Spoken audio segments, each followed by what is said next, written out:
great to see some familiar names on the call. Thank you so much for joining us. We're still waiting for a few more participants to come in, but welcome to our second part of our climate incubation state of play series, where now we're going to talk about lighting the path for clean energy innovations. We're so glad to have a mixed bag of speakers today in this call who can help us understand things in their experience as an entrepreneur, as an investor, and also as an accelerator. So it's a great mix of people, and then I hope that we can get into some interactive activities later on in the session. Before anything else, I'd like to introduce myself. I'm Rod from Manila. I am the community choreographer for Pollinate Impact, based in the Philippines, and I'm so glad to see all of you. It's been a while since we've had our last online session, and I just like to introduce Pollinate Impact to those who might not be as familiar. So Aditi, once you are ready, we can bring up our slides.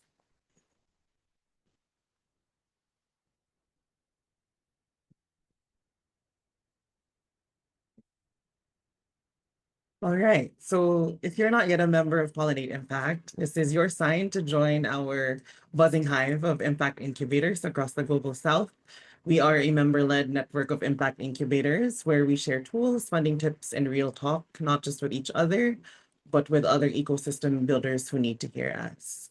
So as a member, what you'll get is funding opportunities sent straight to your inbox, proposal support through office hours, access to tools and shared resources, and most importantly, real connection with peers who truly get what this work takes. Recently, we've just started our peer mentoring program for incubation staff, and for sure we're going to have cohorts in the future for this, as well as our growth guidance programs where Paul Basil, who is part of our secretariat and has been a co-founder of all the Vilgrows in the world, helps senior management and the CXOs of incubators in any challenges that they have in a 6 to 8 week sprint. Great. So the link and QR code are right on the screen. So come take a look, and we'd love to welcome you to our community.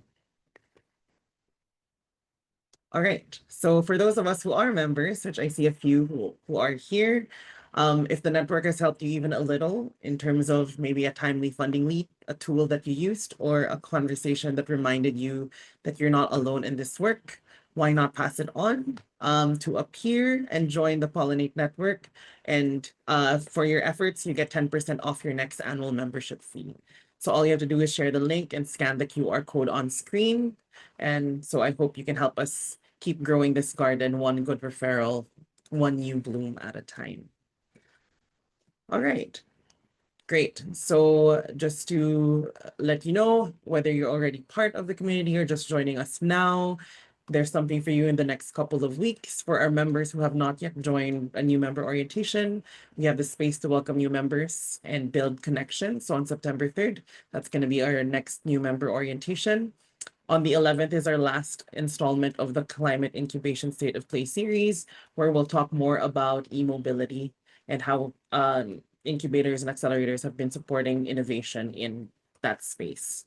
Then lastly, on September 18th, we are introducing a framework from the Youth Business YBI network, where they have developed a tool to help engage, equip, and elevate the youth sector. So they'll be sharing this framework plus 2 members of their network who have used the framework in their own way to see how they've successfully adapted this.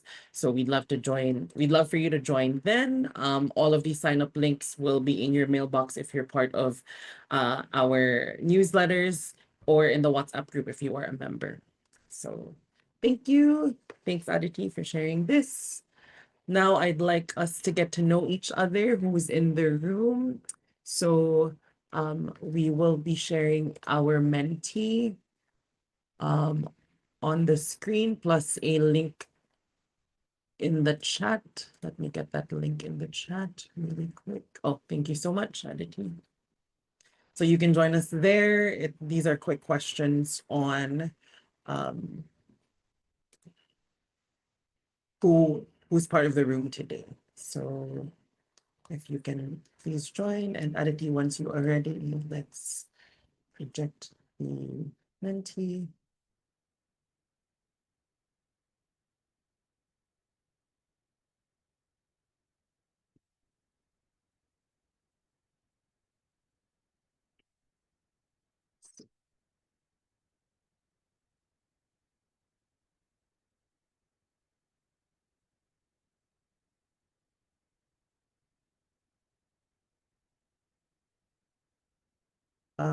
Can you let me know if it's working for those in the room?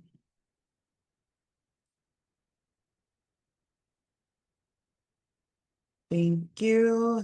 Letihagi, if I'm pronouncing it right. It is working, but I'm not sure how we can actually add stuff to it. Are Okay, we let supposed to do that? me, right, thanks, Alex. It says Let me, view only. Maybe we need some editing rights. right. Let me, Aditi, I'll try on my screen. This might be the right link. So, if you go to menti.com, you can put the code 53254087. So thanks, Jonathan.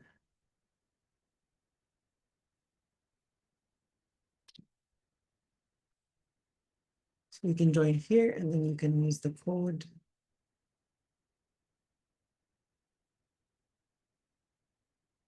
Awesome. Thank you.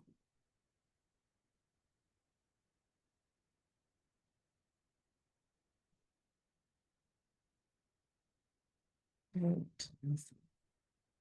Southeast Asia represent. Bangkok and Philippines. I saw that there's somebody from Johannesburg in the chat, from South Africa. Welcome. India. Nice to see you. Who else?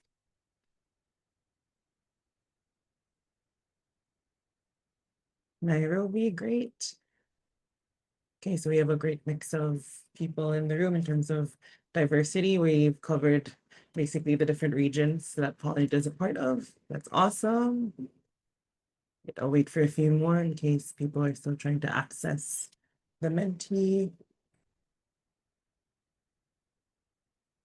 London, awesome.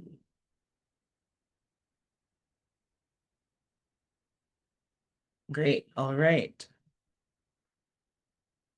Next, just want to know who is in the room with us today.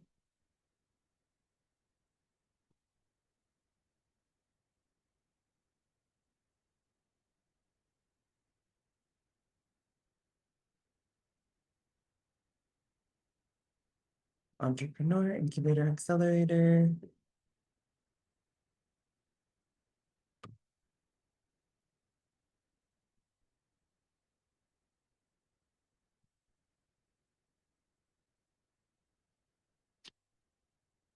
Okay, great. So there's a few others in the room. If you want to put on the chat what others mean, a membership network, great. Thank you. Okay, so we have quite a few incubators, others, so there's a membership network joining us today. Great. I will go to the next slide. What's one challenge you have when it comes to supporting clean energy entrepreneurs? So I'm sure for those who've joined the this session, it's either you're already supporting clean energy entrepreneurs or would want to support them. So I'd love to see what are your current challenges when it comes to supporting them, or maybe perceived ones as well.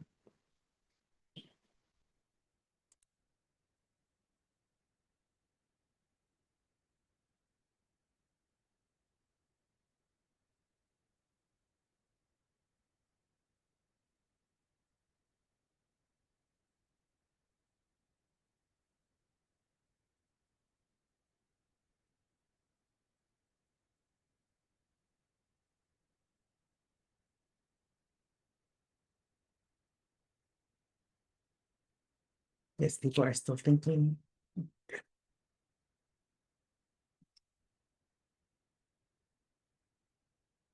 Capacity funds, viable partnerships, technical barriers,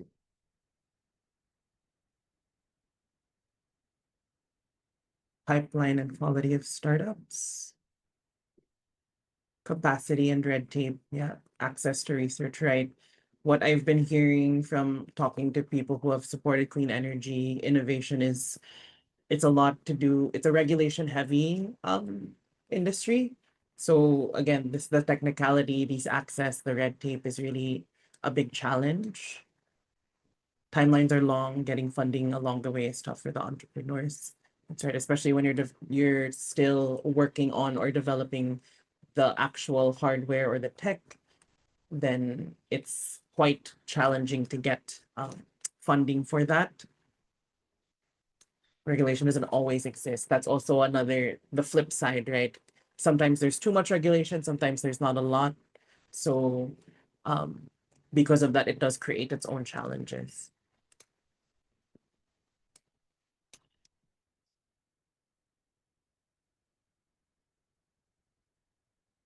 All right. If there's any more, you're still open to sharing. People currently feel that they have to incorporate AI even when it distracts from their main innovation.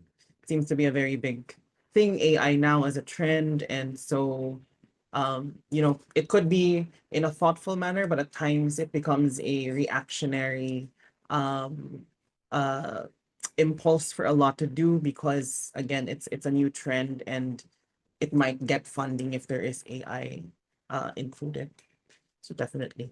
Thank you so much, everybody, for sharing your challenges so far. I think these are things that our speakers can also kind of relate to in terms of their experiences. And I'm really happy to have two. We're still waiting on the third one. Hopefully, he will show up later. But we have Hilda and Alex here with us today to share their experiences. And before we get into their sharing for today, I'd like for them to first introduce themselves. So maybe your name, where you're from, what organization, what you do for the organization, and then our fun question for today is what's one thing, what's one activity or thing that gives you energy, like in life? So something personal and fun. Right, maybe I'll start with Hilda. All right. Hi, everyone. Good afternoon, or good evening, or morning, wherever you are.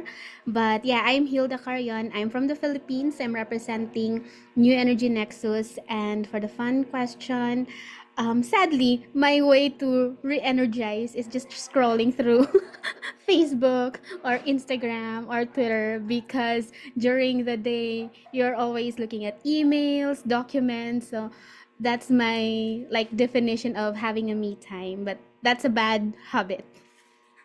It's kind of like energy recovery, right? You spend so much energy during the day, during work, so understandably, it's a good way to just kind of turn your brain off and then regather for the next day. Thanks so much, Hilda.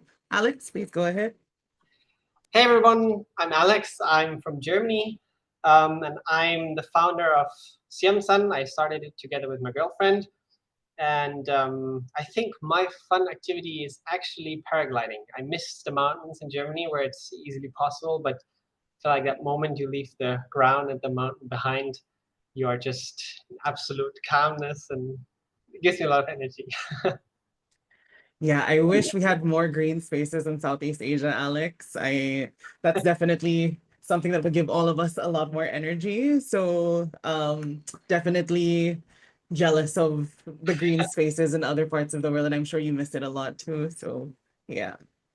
Thanks so much. Thank you both.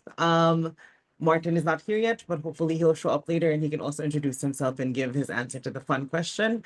But without further ado, I'd like to give it to Hilda to bring us through her experience and their experience in New Energy Nexus Philippines in terms of supporting clean energy innovation. All right. Let me share my screen, and I hope you're seeing it now. Yes. All right. Okay, so again, hi everyone, good evening, and again, I'm Hilda Carreon from Energy Nexus Philippines, and I'm really glad to be here because I'll be sharing about our almost 6 years of experience supporting clean energy and climate entrepreneurs in the Philippines. And of course, I'd like to point out that there are so many of them, but this is only a 15-minute talk, so I'll be pointing out only those of the things that I find really glaring and worthy of sharing. So okay. First of all, allow me to introduce our organization. So, New Energy Nexus, we are the world's leading clean energy ecosystem builder, and we provide incubation and acceleration program support to achieve our vision of 100% clean energy. And as I mentioned, we are a global organization. We operate in different parts of the world, but we started in California in 2004. But now we have different chapters, including UAE, Nigeria, Uganda, Australia, China, and of course Southeast Asia. So we have Thailand, where Alex is operating his business from, and then Indonesia, Vietnam, and of course the Philippines. And while we leverage on our global reach to further support our entrepreneurs, we also provide local solutions relevant to the chapter's context. So, for example, while all of the Nexus chapters operate towards the same goal, which is 100% clean energy, our strategies look different. Like, for example, in the Philippines, it's different when you take a look at the programs offered by Nexus China or Nexus US or even Nexus Uganda. And for the Philippines, what we're trying to do here is to build a more just, equitable, and inclusive clean energy sector. And how we do this is through four different approaches, but while they are different, they are heavily interconnected to each other. So one of the things that we do is we strengthen the pipeline of energy entrepreneurs in the Philippines and offer startup support programs. And since clean energy entrepreneurship is still in its early stages in the Philippines, we do a lot of various pipeline building activities and in partnership with different stakeholders, but mostly with academic institutions and other startup support organizations. So what we do here is we do the usual boot camps to inspire students and other individuals so that they be energy entrepreneurs. While on this side, we also teach faculty members how can they integrate sustainable energy innovations, or we call it SEI, into the teaching curriculum. And we also work together with technology business incubators. So we hope that these TBIs they can also broaden their program verticals to include specific programs for clean energy and climate startups. And I'm not sure if you're familiar with TBIs, but or technology business incubators, but here in the Philippines, our Department of Science and Technology, they have a program wherein they fund the establishment of university-based incubators with the hope that these university-based incubators foster entrepreneurship ecosystem within that university. And what we are trying to achieve working with these TBIs are for them to include clean energy specific programs or even run a clean energy specific cohort rather than being industry agnostic. But apart from working with incubators, we also have our own incubation programs, and our incubation and acceleration program. We don't just work with early stage startup companies, but even had a cohort wherein we focus on supporting electrical and construction companies who are planning to expand their services to energy efficiency solutions and technologies, because at that time there was a newly passed law that focuses on the adoption of energy efficiency and conservation. And during the Menti activity, we mentioned about the existence of laws where they are bringing positive things. There are also a lot of negative things that I think I'll be mentioning later on. Aside from that, we also do hackathons. We do annual hackathons, and we use this as another pipeline to identify promising startup ideas and companies that we can support in our incubation programs. We also work with different stakeholders and, of course, support the scale of solar PV. So, for the ecosystem building, we try to work with different stakeholders across the country, and we hope to build like an interconnected clean energy ecosystem for our supported entrepreneurs. And we do this through the usual community events, stakeholders convenings, and other networking opportunities that we hope are able to provide avenues so that these stakeholders can discuss potential partnership or collaboration, especially with the entrepreneurs that we support. For the solar side of things, in the Philippines, the solar PV industry has also been progressive, and there's a lot of interest in the space, even if it's still on its early stage. But for the Nexus Philippines, how we work on this is we provide an online offline learning platform for individuals who want to enter the sector. I'm not sure in other parts of the world, but in the Philippines, there's what we call YouTube University, wherein people try to access training through YouTube videos. And while some of them are helpful, we know that that is not regulated, and we can't ensure the quality of those trainings. So we want to formalize and standardize the trainings for people wanting to enter the space. Aside from that, we also have a specific incubation program for small scale rooftop solar installers, and that program is really focused on supporting the solar installers service bigger clients such as commercial and industrial. So just some impact numbers for our startup incubation program alone. So we've had 6 cohorts. We started this in 2020 because for the Philippines chapter, we only operated since 2019. So we're still kind of young. But out of the 61 startups or companies that we have supported, we were proud to say that most of them are from underrepresented regions in the Philippines. And we loosely define that as those startup companies operating or coming from outside Metro Manila, which is the Philippines capital. So we assume that in Metro Manila, a lot of opportunities are already present. So we want to focus our programs in those areas where these opportunities are scarce. And then we've worked with over 200 entrepreneurs, and 26% of them are female founders. And these companies are able to create more than 160 job opportunities and are able to avoid more than 3,000 tons of CO2 equivalent. And while our programs, our startups that we supported have created an impact, we know that it's still quite low, and we strive to do more and have a bigger and wider impact. And as I mentioned earlier, clean energy entrepreneurship in the Philippines is still very new. So I'd like to give you an overview of how the energy entrepreneurship ecosystem in the Philippines look like. So although the Philippines, we already have a booming startup ecosystem already. We have national events, startup week-long celebrations. We have startup grant fund, like for example, support from the government. However, the challenge for us is that these startups, they are operating in different industries, and when we talk about clean energy startups, there's still a very few of them in the Philippines. So again, we started in 2019, and we did a startup ecosystem map report in 2020, and we found out there were only 15 active startups at the time.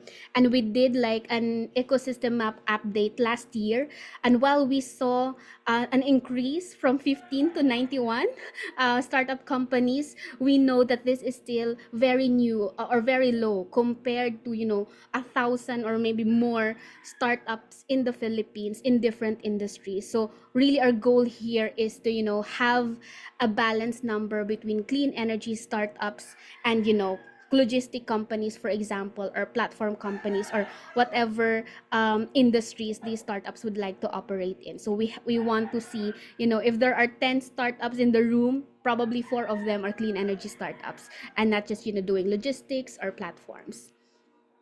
And then at first in the Philippines, we thought that the main challenge for clean energy startups was the lack of funding.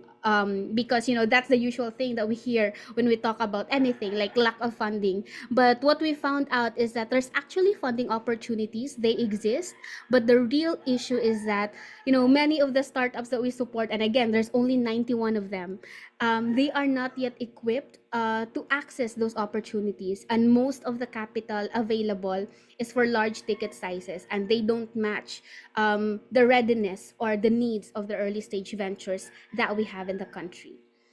And then another one is the overall ecosystem support for clean energy entrepreneurs. No, so while there are many entities in the Philippines pushing for just transition and promotion of renewable energy solutions and technologies, these efforts, they're conducted in silos. Some organizations, they don't know who are the other people in the space. So we're thankful for Pollinate Impact, because we get to see who are the other organizations that might be experiencing the same challenge like us, and maybe learn from each other. In the Philippines, we want to see more of that, gatherings, associations, or a group where we can see who are the people or the organizations promoting just energy transition. So we've started to touch upon on this. We've been doing a lot of community build ecosystem building activities, meeting with different stakeholders. But the challenge is for us, and where we still continue to work on as New Energy Nexus Philippines, is when we talk about just energy transition, we want the clean energy startups to be included in the equation for just transition to be realized. And again, I'm not sure, and I'm excited to hear about the other participants if that is also the same with your country. Like in the Philippines, it's still quite hard for us to introduce startups and make the other stakeholders understand that they have also a role to play when we try to achieve just transition. But of course, despite all these challenges, we're still hopeful, because that's the only energy source that we have, that we can have to continue with what we are doing. And we are seeing a momentum, and we hope that this continue and are sustained in the coming years. And we are really truly hoping that there are more organizations in the Philippines like us who will be working with energy entrepreneurship and startups, and again include them in the equation of achieving the just energy transition. So, what's worked for us and what's been hard doing this job in the Philippines is that there's so many things. I've only included three here, but just so you know, we did a lot of experiments when we were starting, and those experiments were aimed at really promoting clean energy entrepreneurship, because again, when we came in, we're the first player doing and working for clean energy entrepreneurship. Most of them are doing policy works, community advocacy, all those things, but not on the entrepreneurship side. So it's quite hard for us, and how our program looks today is very, very different from how it used to be when we started in 2019 or 2020. And in fact, when our team do a throwback Thursday, we find it very funny to see our old materials, because we realize that they're not that applicable for the Philippines context, or it was outdated. But it was a fun experience for us. It was time in it took a long time, but it's helpful so that we know, at least as of today, we're better than what we have been doing in the past. So what worked for us so far is, again, as I have mentioned, clean energy entrepreneurship is still new. So we did a lot of pipeline building activities, working with academic institutions, incubation hubs, and other startup support groups, so that they will know that there is actually another option when we talk about entrepreneurship, and that is clean energy. And although there are still challenges up to this day, doing pipeline building activities here, we saw that it was still helpful, it enabled us to sustain our startup support programs, because it still gave us, a pool of promising energy ventures. The second is that majority of the startups that we have supported over the years, we saw them really progressing. They're able to pursue their ideas, and they're still active as of today, and they're making an impact even at present. And through the program, they tell us that they are able to better understand the energy landscape in the country. They're able to define better their value proposition in the market, and being more confident in continuing what they envision to do. And that's a big, like, a positive thing for us as a team. And although there are still more jobs to be done, especially in ecosystem convening, we are seeing actually good results so far with connecting our startups to various stakeholders. And we don't just connect them for potential funding opportunities, or like partnership or collaboration or whatever project. We also connect them just by talking, and really get mentorship, for example, or informal consultations, because these connections, they're actually very they are appreciated by our startups, because they get to truly feel connected within the ecosystem. And these stakeholders, they're able to give feedback, though informally, about, for example, their business model, how do they enter the market, and similar things. And of course, there are still challenges. If we talk about challenges, one day will not be enough. But here are some of the glaring challenges that we have so far for Nexus Philippines. While clean energy entrepreneurship, when we do boot camps, we always say it's not exclusive to people with engineering background. But we understand that product development and checking technology feasibility, it still requires some level of technical expertise. So it's been quite hard for us to find a person that has both the technical expertise and the business acumen. So majority of the founders that we have supported in the past, they are majority majority of them are technical people, and they have little to no knowledge at all about the business side of things. And when we try to support them, the challenge there is that it can be difficult, to even for us, like in New Energy Nexus Philippines, because the startups, they are focused in product development, making their technology very awesome, without considering the marketability of it. And it's quite hard to change the minds of these innovators by genes, to consider the market side of things. So that's one. And then when talking about laws, there are so many promising laws in the Philippines. We have law about startup grant, we have law about promotion of renewable energy, we have law specific to energy efficiency and conservation. But the implementation and the adoption is very slow, which it also creates another barrier for entrepreneurs. And sometimes the energy sector, it's always perceived as a very regulated sector, and it is. So that's another layer for entrepreneurs to be quite afraid to venture into energy entrepreneurships.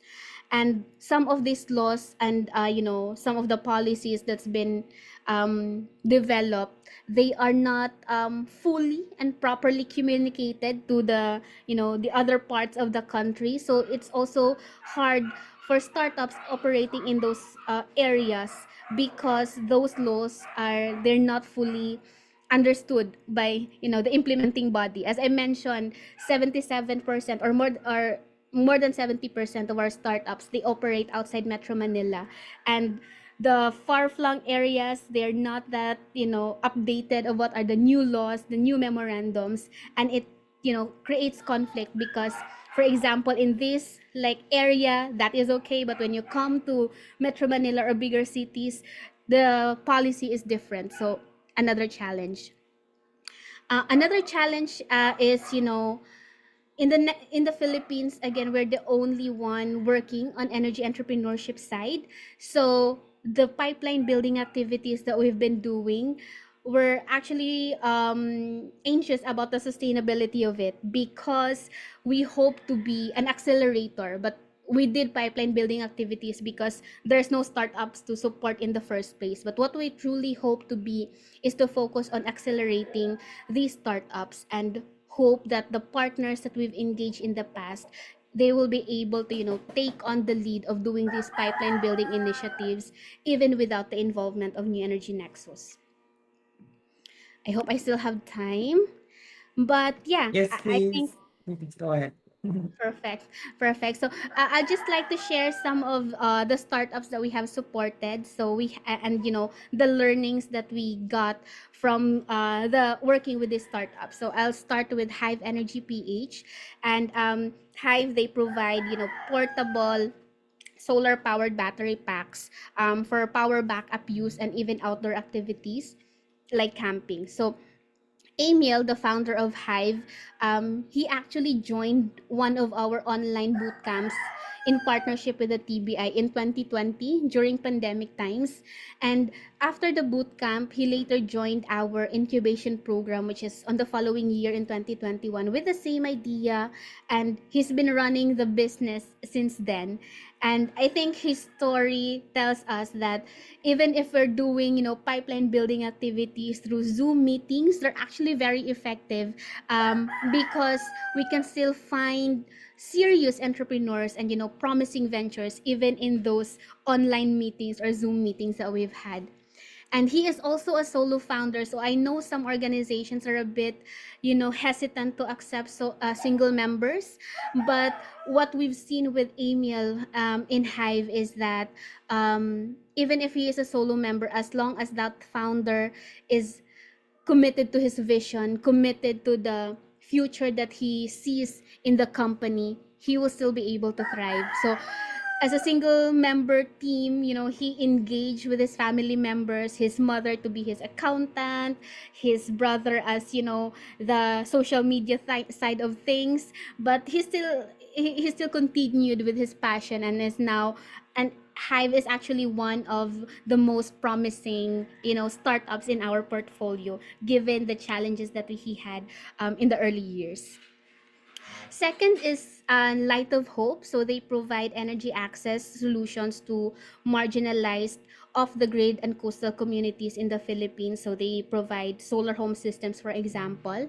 And Sir Jovi, its founder, he actually prefers to operate Light of Hope as a social enterprise or a not for profit entity. And because he is focused on, in his own words, he is focused on providing hope and giving impact rather than being focused on profit like any other typical business. And they also started their engagement with attending one of our community meetups and boot camps that we did near his area. But as an accelerator, we sometimes only focus on for-profit businesses because it's also one of our program matrix, like the revenue of the startups that they generate.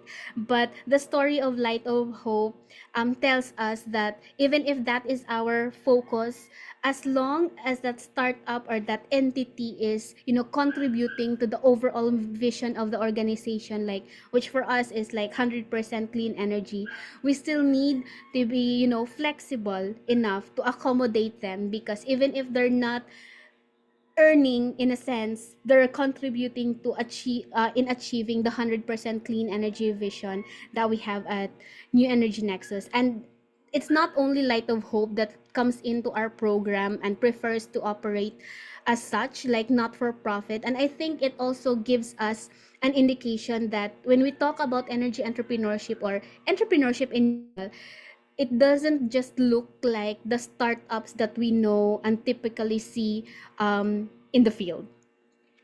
And last one is O1 Innovations. They provide locally adapted rainwater harvesting technology for underserved and floating communities. So they started as a startup competing in a hackathon where we served as a mentor, and then they joined the program with the hope of integrating energy generation in their system. And because they lack the technical expertise, they ask for our support.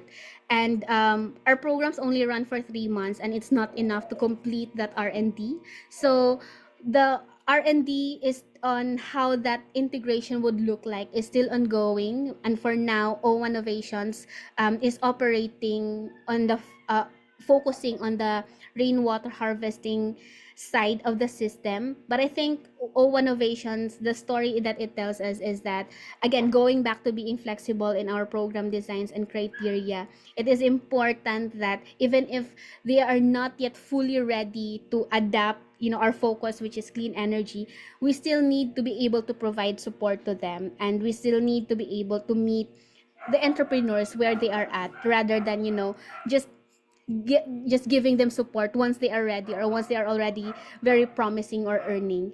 It's important that we should be able to provide support for startups at any stage, and provide support not only for the things that they ask, but even on the things that there's a lot of things that they don't know, and they don't know that they don't know what are those things, if I make sense.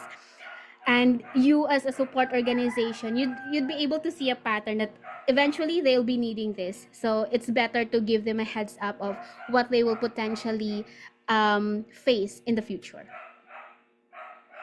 Okay, I think I'm on my last slide. So, just some best practices for the startup support programs that we run in the Philippines. And actually, why we say that these are the best practices, because it's also validated by how our entrepreneurs give us a feedback, during post programs. And so I'm just saying that these are not best practices according to us, but according to the startups or entrepreneurs that we supported. So first is, again, as I mentioned, there are several TBIs in the Philippines, or technology business incubators, and I think there's 70 of them the last time I checked. And of those startups that we have supported that are able to join the programs of other TBIs, one of the things that they really appreciate about New Energy Nexus program is that we provide tailored support, and that these support are not the typical support that they get from any other programs, especially for those clean energy startups. They operate in a heavily regulated industry, so they are very appreciative of our sector specific content, learning sessions that's really focused on the policy side of things, or looking at financial from a different point of view, like really incorporating how the market evolves compared to the other industries. And they also appreciate that despite operating in various industries, because when we say energy sector, it's still very very broad. We have energy sector like energy efficiency or solar or wind, but we're able to give them a contextualized approach. We're able to give them conversations that's really specific to their companies. If they're in the solar, we talk about solar. We don't give a generalized review or overview of the energy side. And then a lot of the founders that we have supported also reported that being part of the Nexus program, they're able to feel like, or they are able to find a community and, feel a sense of belongingness. They realize that they are not the only ones, having troubles navigating the policy challenges, or finding the right people to talk for validation, or even get partnerships or mentors that are industry experts. And we actually try to nurture this sense of community by hosting informal or fun activities. So for example, we do once a month game night. So we just do games via Zoom, because again, our startups are from different parts of the Philippines. And when if we meet in person, like, we always integrate social activities, so that they also find comfort and they also find support from the fellow program participants that they meet. But apart from, finding support from fellow program participants, we also strive as New Energy Nexus to be seen as, a reliable support systems for these entrepreneurs. We don't want to be seen like, during the program, New Energy Nexus is the one that we need to send reports to, an update about what we've been doing in the past weeks. Rather, we want to be seen as, as an additional team member of these teams. That way, even if there are challenges or even if there are wins, they will be comfortable enough to, give us an update. We want to be seen as a friend, if that makes sense, because it's actually also helpful, doing data collection even after the program, because if you transact with them on a very like business like approach, they would not, the connection and the relationship would kind of be stiff, and it's hard to connect to them again after the program. So we try to make them feel like we are a part of the team, and we are friends rather than, just organizers of a program and then program participants. And speaking of, data collection, don't be afraid to adjust your program or your approach if that is what the feedback or the data is telling you. And, we always encourage our startups, listen to the data, listen to what the market is telling you so that you know when to pivot or persevere. But the same thing applies to us as well as support program providers. If you're seeing that the data is they're not happy with the current strategy that we do, then we have to also revise. We have to be also lean enough to, improve things and not take things, personally, because our goal here is to support entrepreneurs. And if they're saying that our current approach is not working, then we have to adjust accordingly. And in fact, most of our programs, were designed because of several data points, or there are so many aspects of the programs that were tweaked, or some of them were removed because that was the feedback that they gave us. And I think a good example for this that I can share is, for 2025, we decided to separate our startup support programs for early stage and a bit more advanced stage. As I said, there's only a few of them, and our average cohort size is maybe 10 per cohort. So it's not really that big, and it's not really, practical to separate the early stage and the advanced stage, a bit more advanced stage. But after the ecosystem report that we did last year, it kind of made more sense to really have a different programs and different approaches to the early stage and the um, a bit advanced stage. So right now we have an incubation program and an acceleration program. These programs look very different, and the new program, which is the acceleration program, is really just focused on, making sure that these startups are equipped and ready for investment, because as I mentioned earlier, funding is there. It's just that the startups that we have is not ready to access those fundings. And I think if we get to have, one successful case study of an energy startup that really progressed in the Philippines, it would also be an additional, case study for us to promote and encourage people to try energy entrepreneurship as well. I think that's it. Again, there are still so many things that I'd like to share, but given the time, I'll only be sharing instead our Philippine Clean Energy Ecosystem Report that we did last year. So you'll be able to know more about the current challenges, the realities of the Philippines when it comes to clean energy entrepreneurship. So yeah, that's it. Thank you so much for listening. I hope if I got if I went over time, that's not too much. But if you'd like to know No more worries. about the programs that we have, you can follow us on our Facebook page and then our LinkedIn page. Thank you. Thanks so much. Thank you, Hilda. Thank you for sharing. This is really great. Again, I really love seeing the kind of progress that New Energy Nexus Philippines has done. Last year was the first time I went to one of your demo days, and I just see the progress now, and it's really great to hear how much there's development now in clean energy again in the Philippines. So awesome. Yeah, so Jonathan, actually this I was gonna open the floor up for a few questions before we go to Alex. So if you have questions for Hilda, maybe now is a good time for us to take a few. Jonathan, if you want to ask your question and unmute, that's great. Or I can just read off of your comment if you'd like. I'd answer the chat here. So, what scale of financial support do you provide to your innovators? So, New Energy Nexus does provide, fundings, large tickets as well. But in the Philippines, that is not yet the case because we don't have an entity.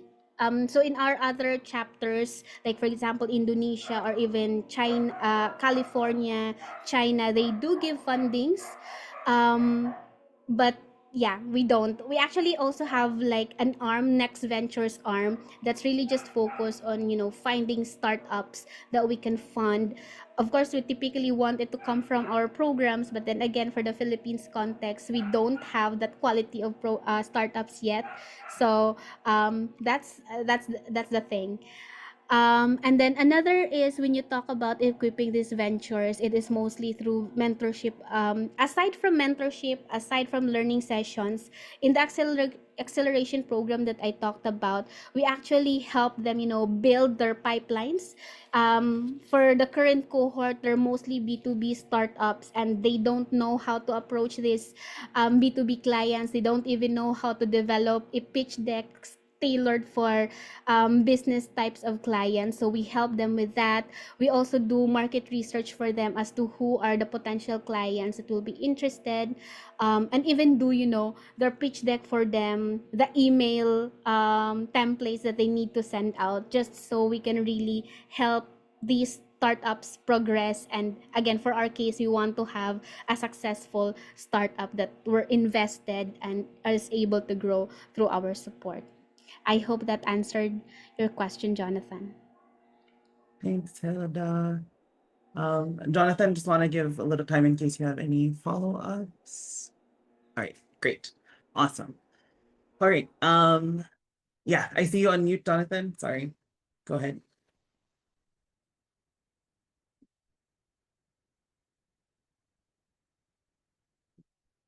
Sorry, if you're speaking, I don't think we can hear you.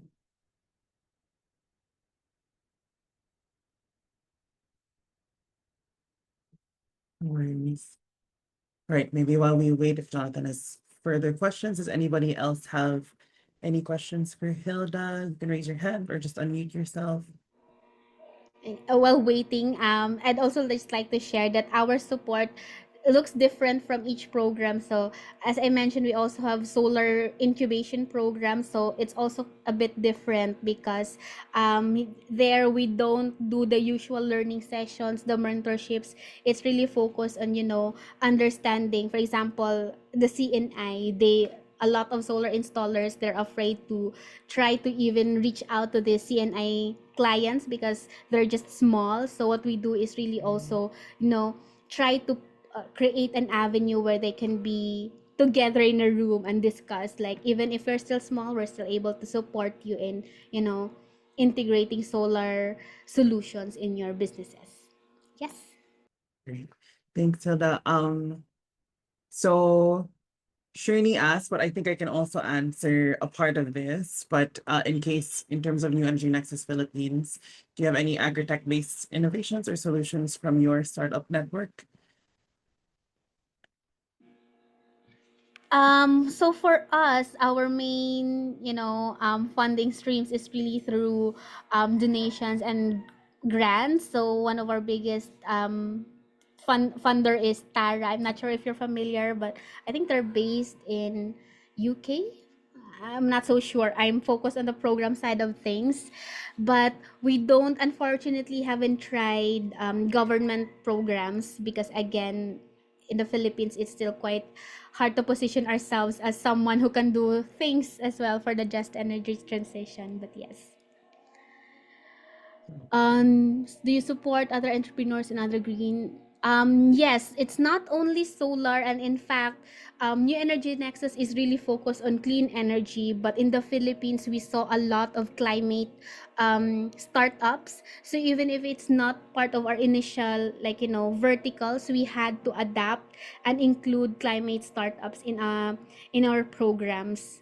So yes, and I think that's also one of the challenge because, again, you have to connect them to industries, mentors and experts, and our initial pipeline of or pool of experts are in the clean energy sector. So we also had to, make, cold reach outs and try to see who in the Philippines can support them as well. Thanks, Hilda. I think Srini has a question related to it. So in terms of the climate-based solutions, is any of them agri-tech based innovations that you support? For agri-tech, we did not have that in our portfolio, but we know some big companies already doing that. So we don't necessarily label them as startups because they're already an established company. But some of the agri-tech solutions in the Philippines are SPIS, or solar powered irrigation systems. There's also a program by the government. It's called practical use of renewable energy systems, specifically for agriculture. So of course there's for the seaweeds, for seaweed drying, for rice processing. But most of these are done by established companies and government programs, but not necessarily startups like how we typically define them. Thank you. And a quick plug, Srini, we do have so after the climate incubation state of play, agriculture is our next kind of industry that we're looking at. So at the end of the year, we're actually looking at food security innovation. So we'll be sure to invite you for that actual topic in October. So stay tuned. But thank you. Thanks, Hilda, for answering the questions. Thank you, everybody, for your Q&As. Maybe we can have a little bit more time later to ask more questions. But for now, I'd like to welcome Alex, and he has a unique journey. I think that's why I really wanted him to also be in this room and share his experience, because he's really started up this enterprise without kind of support from incubators or accelerators. And I think it's a unique perspective to have. And now also to see at this stage what kind of support ideally would Siam Sun and Alex like for their enterprise. So Alex, please feel free to go ahead. Hi everyone, let me just share my screen. Oh, sorry, Hilda, if you can stop sharing so that, thank you. There we go. I think you can see now. Yes, all good. Okay, yeah, thank you so much for the introduction, Rod. I think my goal today is to provide a totally different perspective to what we just heard. It was nice to hear from me, to hear about different departments and whatnot, and we don't have that yet, but we are very fast growing. And before I want to talk about our business, I want to say two things. First, I'd like to be to make this time most useful for you. So please feel free to jump in and shape this time I have to be most effective for all of us. And the second thing is some context as to why we have never had any help or any incubator space. These are, in fact, my first steps, first time talking to people in this field. Because our business grew very organically, and it always seemed very natural, clear, or immediate as to what the next step would be, the next problem to solve. And to me personally, it never seemed reasonable to join a 3 month program, and it always seemed more important to just solve the next step. And yeah, actually, that way we grew quite fast. I mean, we're growing faster than we can handle, actually. Super excited in the next month to sign a deal with Thailand's second largest retail group for all their small supermarkets. So it's been a wild journey, but never that it seemed reasonable to just go away from the next immediate problem.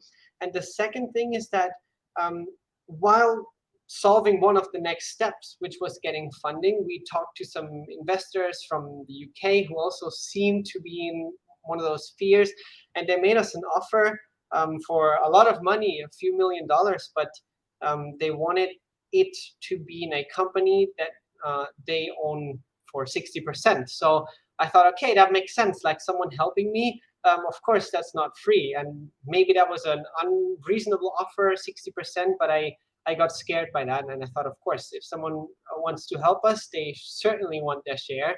And I didn't want to end up being an employee in my own company, and thus started to be even more laser focused on just always the next step. But the presentation we just heard from New Energy Nexus was very interesting, and especially what was mentioned about tailor-shaped support seemed interesting to me at this stage, and I'm open to it. But just for you to understand as to why we never opened up to this, or why we chose this route.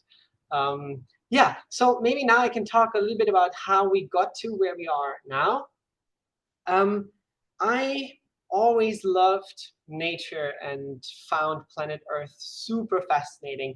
There's this one quote that really made a big impression on me, that says, every idiot can step on a bug and kill it, but all the scientists in the world cannot create one. And I feel like our Earth is so beautiful and home to so many fascinating creatures and things that I always felt this urge, or I don't know, this life's purpose to try and protect what was given to us at birth, this beautiful environment. And if you look at science and climate change, it seems most natural to work on the energy transition, because most of the carbon emissions come from the energy sector. So I don't know, to me it felt like when you want to save the world, then you have to work on the energy transition. And so I started studying renewable energies in Germany, and always loved to be in Thailand. So when I came here, started to work in a local solar company that was run by a Swiss guy. You can see here on the screen. Everyone asks if he's my dad. He's not. He's just a random stranger I bumped into, but feels like a dad now. um, Either way, working in his company that was selling solar systems revealed a major challenge. And that is, people here in Thailand are so not willing to invest into something that may pay back only after 4 or 5 years. He, in his 12 years of business, had only foreign clients, Swiss, German, American, that valued a high quality solar system and were able or willing to invest into something that pays back after a few years. In all this time, there was never a Thai client. And I spoke personally to some Thai people, and they literally told me to my face, you know, if it pays back in half a year, then we can talk. I was shocked, because where I come from, Germany, where we really, with government help and a lot of citizen work, try to grow solar, people are excited to invest in a green technology that pays back in 8 years even. But here, that's totally not the case. And so I worked, yeah, for a year, mostly on marketing, trying to find all sorts of angles to convince Thai people to invest and to take some money into their hands. But it never worked. It was really frustrating. And then I thought, this PPA model that exists for large industrial scale clients, why not take that and adapt it for smaller scale clients, for SMEs? And I then did a lot of math over and over again, and I called and asked everyone who I knew at the time to help and verify this math for me. And at the end, it was clear that it seems to be a very viable business model to take this PPA model onto a much smaller scale here in Thailand. And yeah, then it was clear, okay, this would make sense. Let's try it. Then we tried to find investment money, reached out to consulting agency, they connected us. Then I had this interaction with these investors from the UK, which was very encouraging, because they were ready to give us like millions of dollars, and who said that similar business models worked out really well in Vietnam. And so all this trust was there. But yeah, we had to give our company away, basically. So all I took from this was motivation, basically. And then we ended up finding a private individual from Germany who is half retired, spends half his retirement time in Thailand, and is always frustrated traveling through Thailand, seeing all these empty roofs. And it was a match made in heaven, so to say, because in us he saw someone or an entity who could do something about this easily. And yeah, we had then investment capital and all ingredients really to start, because Rolf has done solar in Thailand for 12 years. He has a reputation. He has installed solar for embassies here. It's Swiss made, it's high quality. So we had the skill, we had some workforce. My girlfriend actually happens to be Miss Universe Thailand. So also on the marketing side, we had a huge trust that people would give us. And yeah, we are a super lean team, so not a lot of risk. And then we thought, okay, let's try it. And ever since, it has worked incredibly well, because when you approach people and say, hey, do you want to buy our energy that is cheaper than from the grid, you don't have to invest anything, then people say yes at a very high rate. Some take a little bit time to consider, but it's no comparison to before. I would say 5 out of 10 clients that we approach, maybe even 8, say yes to our offer, because it's pretty unique in the market. This PPA model does not exist for small clients, because yeah, I think big companies maybe have a very large fixed cost, and so they maybe aim for bigger systems. But for us, we are lean, and it makes perfect sense for us to go for these small systems. And yeah, it's worked out pretty well. So I can click through with you through our company presentation. Um, our goals, not only as a company but also personally, really everyone is in on this mission with their values, is to push the energy transition, to make Thailand more resilient. I don't know if you knew that, but Thailand imports 75% of its energy, which is crazy because it's so sunny here, and you end up sending your money abroad to power your economy. That makes no sense at all. Um, I'm always a bit hopeful looking at China, that they seem to have understood in a world where, yeah, it sometimes seems disheartening that not a lot of things are going in the right direction. But yeah, electrifying your economy makes perfect sense, and we want to help. We want to be part of that, and we also want to educate about clean energy. I have spoken in universities in Thailand. 4th-year environmental engineers at a university here, and they had no idea about renewable energy. They thought solar energy is more expensive than fossil fuels. I don't know how that happened, but that's the case. People here have no clue. They think it takes forever to pay off, and we want to change that. We want to create an image in people's head when they think about where energy comes from, not just a power plug, but actually just to power the aircon in your room, there is gas being burned somewhere. There is heat being created to make your room cold. Yeah, so we want to all do that with our offering and remove the entry barriers to clean energy, which is mainly money. And now we have money, so we can do that, and support SMEs, because obviously for them, unlocking a cheaper energy tariff means a big support. And this PPA model used to be only reserved to big corporations who can benefit from that. So those are our goals. This is a small slide as to where we are in the energy market, especially in Thailand. There is selling solar systems for everyone, and there is selling solar electricity, which normally is only available to large clients, provided by large renewable energy service companies. And then there's our Siam Sun in this corner, where we provide solar electricity to small customers. That's a small video that you can watch at some point if you like, or visit our website. That's trying to explain everything in 4 minutes. And a little bit more about our strategy. I have personally read through power purchasing agreements from these big companies that are 60 pages long sometimes. And after going through 60 pages, I didn't know anymore what I just read.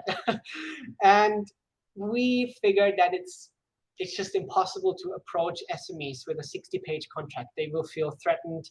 And so we condensed everything to 3 pages. And we feel like it says everything it needs to say.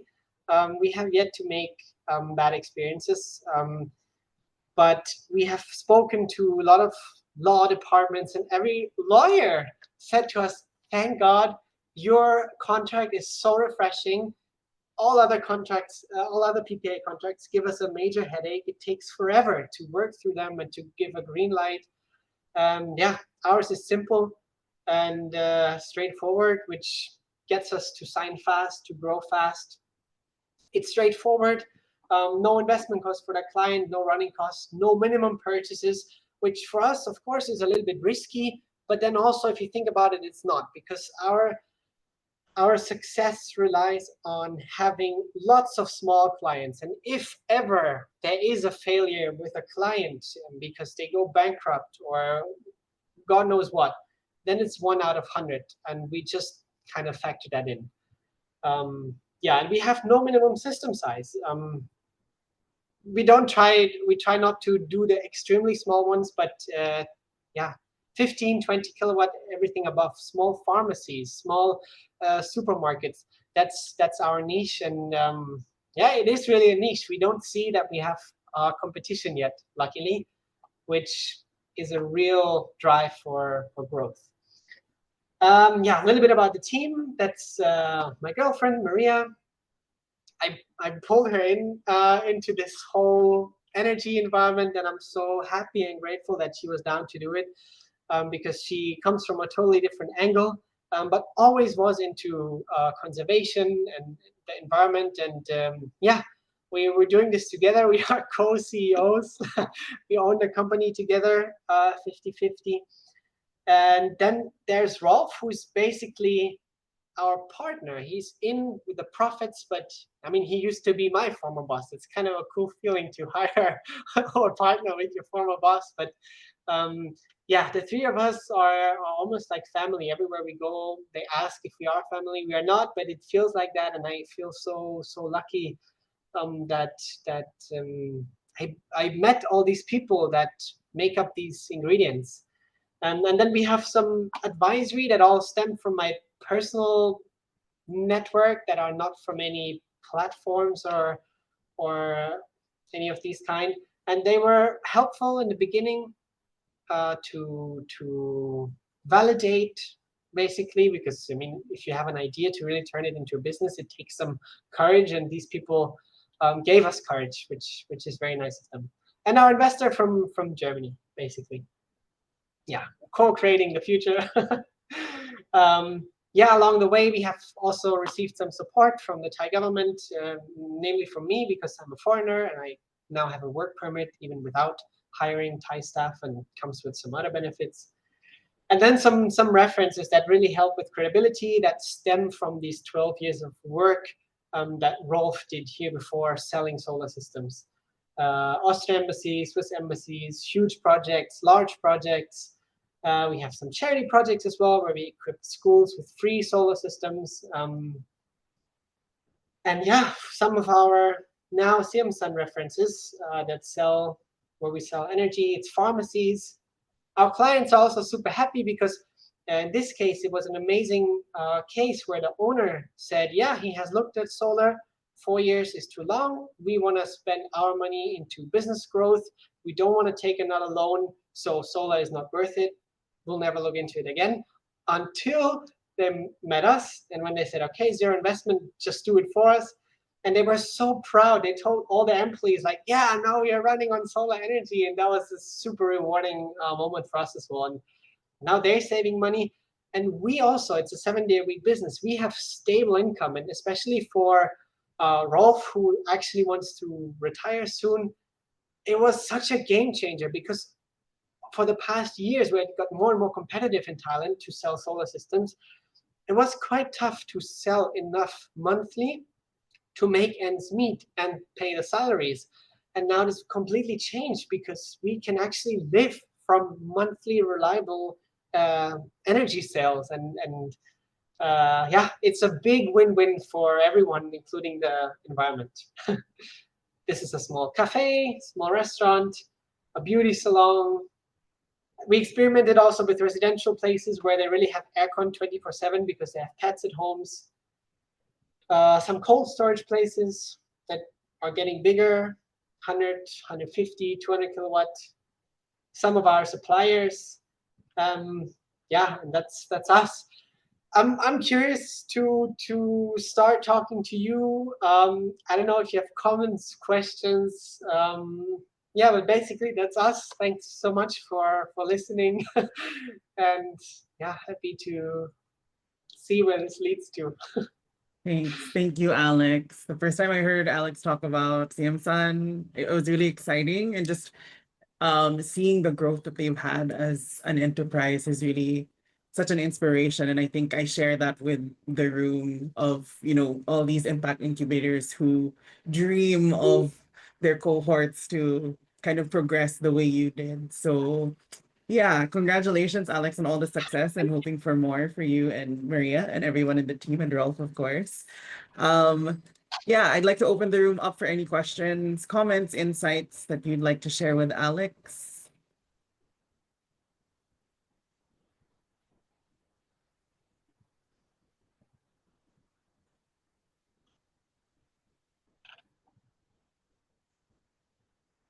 Please feel free to unmute, raise your hand. You can also use the chat box if you have any quick questions.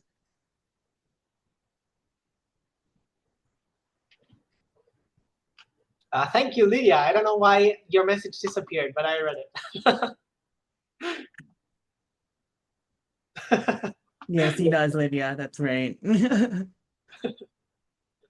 I guess my question, Alex, before maybe somebody jumps in on my end, and because you're in a room full of impact incubators and accelerators, one thing I'd be curious of is at this stage, now that you're really growing and thriving as an enterprise, ideally, what kind of support would you are you needing, or would you like to receive if ever you were considering, let's say, an acceleration program or something of the sort? I just saw a big message from Jonathan. Happy to get to that after, but maybe Ruth, Sure.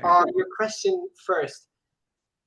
That's actually a very difficult question to answer, and I tried to think about it beforehand. And maybe let me just share with you what past hurdles we overcame, and why it's hard to reach out for help. Because lately, for example, we were approached by the revenue department because I always filed our taxes and I made some mistakes. So shit, okay, we have to figure out how to do taxes correctly. Who knows an accountant? And then we found an accountant and solved that issue. Now we need workforce. So we're trying to call like, okay, who knows people who can help us on the roof? And it always seems very clear what the next step is and how to solve it. Mostly it's calling people, it's trying to reach out to people to solve one specific issue. And when I personally always looked at these startup helps, it's a lot of buzzwords, funnels, channels, pipelines. I have no idea what that means. And when you face a specific problems like getting your books right, or finding labor force, local labor force, it doesn't seem appealing or right to join something that seems very general, because we want to grow fast, and time is of the essence, especially because we don't have a big team yet. It's not that I can assign to an employee like, hey, look at all these programs, find the best one for us, and then we'll see where that can go. So as a founder, I would have to take out a lot of time of solving the next important issue to dive into a general sounding program. So yeah, to answer your question, I think if there is a program that is really offering very tailored help, like we can help you to get a loan from a Thai bank, or we can help you find Thai staff in Bangkok, that would be helpful. But other than that, let me say I'm very open to being shown what I didn't know I need. So So it yeah. seems at this point, what you see are like tailored um, requests, right? Solutions that you need help with. Maybe it's tools, resources in different aspects that could be very helpful Yeah, as you like grow right now. if I knew that there is someone who has built similar businesses successful in Bangkok, and I could ask them, hey, where can I get labor force? Where can I get an accountant? That would be amazing. yeah, that's I think all I can say for now. Sure. No worries. Thanks, Alex. I know Jonathan has a few questions. Maybe we can take two for now, and I'd be glad to connect both of you after the call. So no worries on that front. I think one of the ones here is about how you achieve the level of cost savings for solar to be able to hand it on to the customers. Yeah. Um, yeah, I guess just clarification on that. Like, what does the process look like for that to happen? Yeah, so we pay for a solar system to be installed on the client's premise, uh, taking the money from our investor, and then we sell the energy from the solar systems to the clients at a rate around 30% cheaper than from the grid.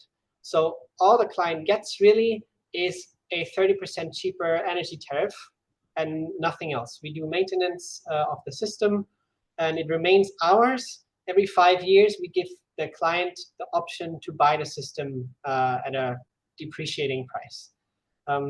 Very straightforward, very simple. And for us to make it also commercially viable is because we are a very lean team. Like every one of us, including Maria, is working on site with a screwdriver still.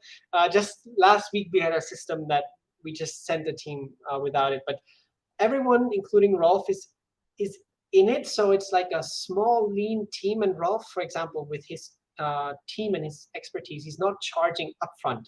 Where I guess for the bigger PPA companies, they usually outsource the construction to an EPC, and the EPC company charges for the solar system with a profit margin. And we don't have this profit margin to upfront. So we don't need to borrow that much money for a solar system from an investor. And that way we have we can build incredibly cheap and make it quite profitable.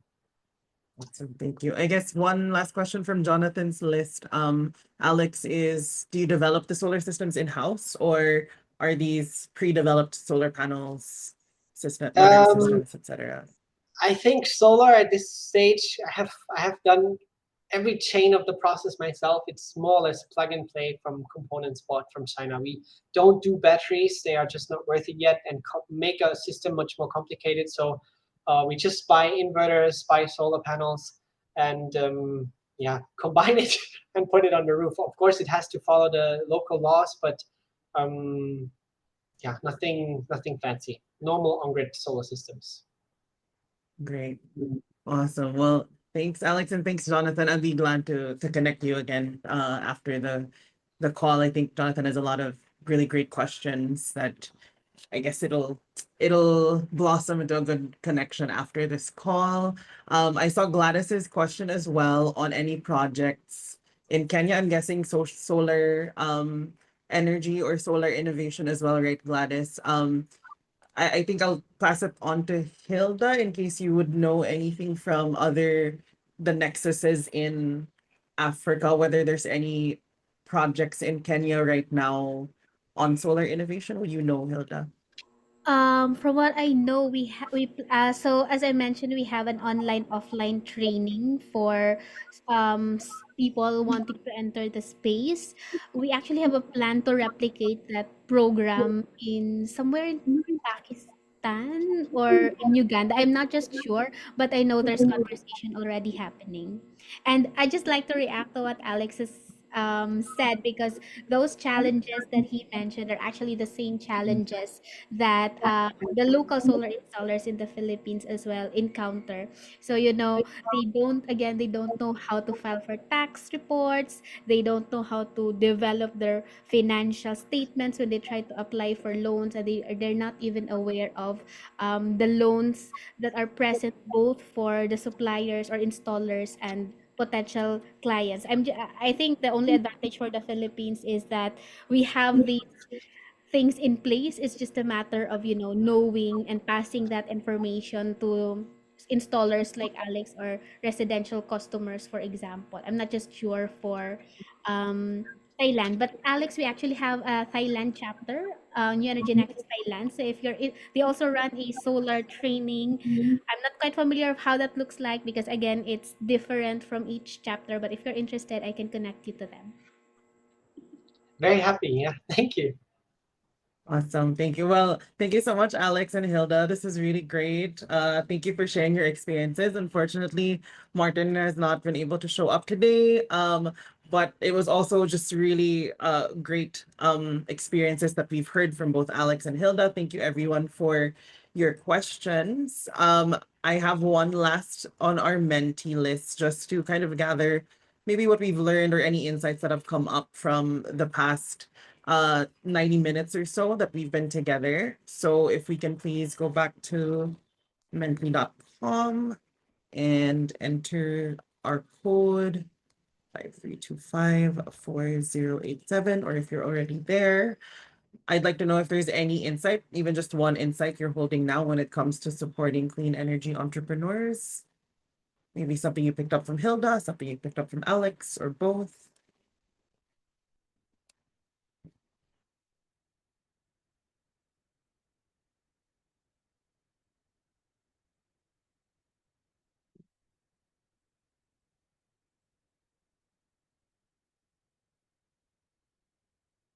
Thank you. Thank you so much for joining us.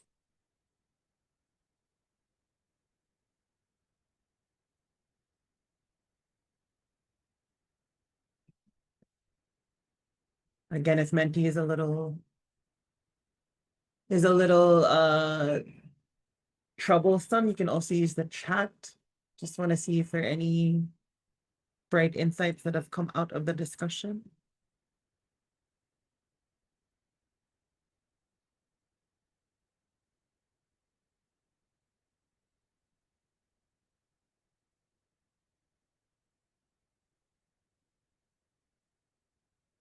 Seems people are really thinking about the inside.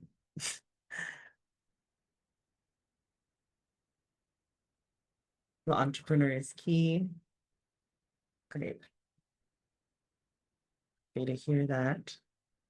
Need for very tailored specific help rather than general programs. Yeah, I think I shared that insight with whoever um shared this today. I think hearing Alex's experience also just kind of solidifies how much there is to kind of weave through in this in clean energy innovation. And I think having programs that go with the path of the entrepreneur seems to be more effective in that sense, and I think is more needed.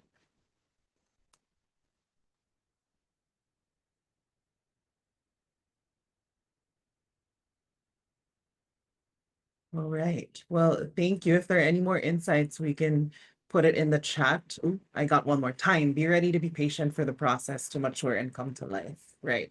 So both time dedicated by the Impact Incubator Accelerator, same with the entrepreneur to really see the growth that both are envisioning, right? Thank you so much. Thanks for sharing. Just the last thing, if we can ask everyone to please fill out the feedback form before we go, that would be great. It'll help us improve our programming as we go. But again, I'd really like to thank Hilda and Alex for joining us today. This is a really great discussion. I learned a lot, and I hope that these connections blossom outside of the call.